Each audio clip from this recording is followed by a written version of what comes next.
I came across a story called The Most Important Lesson in Life. It was during the second month of nursing school, and the professor gave a pop quiz. The writer of the story says, I was a conscientious student, so I breezed through the questions until the last one. What is the first name of the woman who cleans the school? Surely this had to be some kind of joke. I've seen the cleaning woman several times. She's tall, dark-haired. She's probably in her 50s. But I don't know her name. She handed in the paper, leaving the last question blank. And just before the class ended, another student asked if this last question would count towards the quiz grade. Absolutely, said the professor. In your careers, you will meet many people, and all of them are significant. They deserve your attention and care, even if all you do for them is smile and say hello. The writer says, I've never forgotten that lesson. And I learned her name was Dorothy. Well, this morning we continue our Lenten series on the baptismal covenant, asking ourselves each week, how do we live out those various promises that we make at baptism? And how do we live them out with faithfulness? How do we live them out with integrity to who we are as the body of Jesus Christ, as followers of Jesus? Remembering the part that's at the end of all of our answers, that we will do it with God's help. Because we know in all of these cases, left to our own, we probably wouldn't be able to do any of them, or at least not do them well and faithfully. So this morning, the question we're focusing on is very similar to last Sunday's question. Will you strive for justice and peace among all people and respect the dignity of every human being?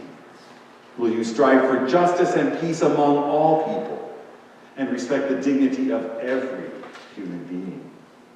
Now I have to say, I'm always struck when we affirm those promises with the words, all people. All people. Not just some that we might choose. Yes, I'll choose you and you and you and you, but you and you, well, not the ones we choose. Not those that we like. Not those just that we agree with, but all people. And I have to admit, that's not as easy as it sounds, is it? Because of that human inclination that's in me and that's there in all of us, we make judgments. And ultimately, those judgments lead us not to respect the dignity of that person that is standing there in front of us because of what we think of them, or because they're so invisible to us that we don't see them and take them seriously. Our gospel reading for this morning is a very familiar story. The story of the prodigal son. And there's so much in that story when it comes to respect. Let's go back to the very beginning of the story, to the start of the passage today, and the blatant lack of respect that was shown by the religious leaders of the time. The Pharisees, the religious scholars, they weren't at all pleased, and they grumbled and they growled. He takes in sinners, and he eats a meal with them. He treats them like old friends. That's not right. Well, who were they disrespectful toward? Well, first they were disrespectful toward Jesus, and the way that he interacted with those who were less desirable, the outcasts of society, those on the margins, the disenfranchised. It wasn't right. And then second, to the very people that he was hanging around with, those who had a doubtful reputation, the tax collectors, the sinners, those who were supposedly not deserving of respect because they apparently had no value. That encounter with the Pharisees and the religious scholars, we're told in the story, triggered Jesus to tell the story of the prodigal son. And that story in itself teaches about respect too, doesn't it? for one that apparently isn't deserving of respect because of how he lived his life and squandered his inheritance. Go to the end of the story, to the older brother. Can we identify with him? Sometimes. Sometimes. He stalked off in an angry sulk. And when his father tried to reason with him, all he could say is, I've been here with you. I never left you. I've been faithful to you. I've been like a slave for you. I've never disappointed you. I've always done what you asked me to do for you. And you didn't even give me a goat to celebrate with my friends. And him, what's he done? He devoured your property with prostitutes. And what do for him? You kill the fatted calf. And you go and have a feast to welcome him home. It's not right. It's not right. It's not fair. He doesn't deserve it. And I suspect even after his father tried to reason with them, I'd be willing to bet he still didn't go into the party. And he still didn't welcome his brother home. I suspect he stayed in his angry stupor and his judgment. Respect and dignity go hand in hand. Because when we respect the other person, we are honoring the dignity of the other human being as a human being just like us. And as we would hope to be honored too for our own dignity as human beings.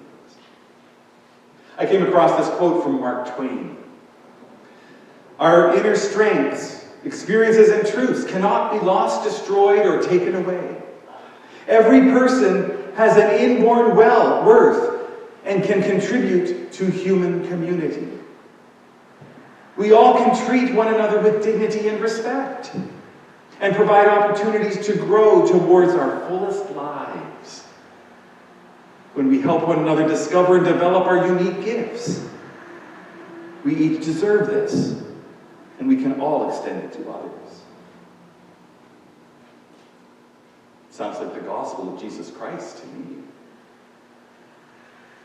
And if we go a step further, when we show respect and dignity to every human being, there will undoubtedly be justice and peace too, which we're also called to strive for. You see, it all goes hand in hand, doesn't it? And it is the core of gospel ministry. And it is the core of what it means to be a disciple of Jesus Christ. We are called to be intentional. And we are called to be genuine, to let go of our misconceptions and our judgments too, which in the end do nothing for respect and dignity and justice or peace. We at St. Paul's have made a conscious decision and a faithful decision and a deliberate decision that we will advocate on behalf of the less fortunate in our community, whatever their needs might be. We have said we will respect each person who lives in our community of Uxbridge, no matter what their situation in life, no matter the decisions they've made that have gotten them to the place where they are today. No matter the lives that they've chosen or the mistakes that they've made, we will respect every person who lives in our community of Uxbridge. Why? Because everyone deserves respect and everyone deserves dignity. And we're called by God through our baptisms to do what we can to see that that is a reality for them. Last Sunday, the first of our weeks that we're focusing on faith works, Christian reminded us what it means not to make assumptions about the greatest needs that people have. And that made me think.